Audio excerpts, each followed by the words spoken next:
आणि कोणताही मंत्र म्हणून कोणताही शत्रू मरत नाही आणि कोणत्याही बाबाने दिलेला गोड प्रसाद खाऊन आपला रोग जात नाही, हे आम्हाला 700 वर्षापूर्वी ज्ञानेश्वर महाराजांनी सांगितलं. महाराज सांगतात, मंत्रेची वैरी मरे तरी का वायाची बांधावी कट्यारे, रोग जाये दूध साखरे तरी निंबका प्यावा. जर मंत्रानं वैरी मेला असता तर हातामध्ये शस्त्र घेण्याची गरज पडली नसती आणि एखाद्या बाबाने दिलेला गोड प्रसाद खाऊन रोग गेला असता तर तुम्हाला कोणत्याही प्रकारचे इंजेक्शन घ्यावं लागले नसते.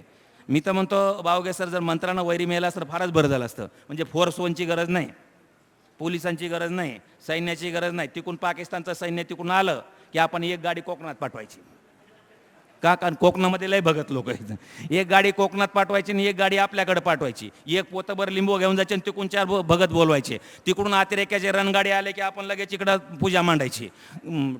पोतभर लिंब, 1 वाटीभर टाचण्या आणि 2 वाटीभर हळद कुंकू. तिकून अतिरेक्याने बॉम्ब मारायला तयारी केली की आपण कसा लिंबू कापायचा, त्याच्यामध्ये हळद घालायचे, त्याला टाचण्या ठोकायच्या. अतिरेक्याने बॉम्ब फेकला, इकडून लिंबू फेकून मारला, मेला अतिरेकी. हे असलं होऊ शकत नाही. हे आमच्या संतांनी 700 वर्षापूर्वी सांगितलेलं आहे.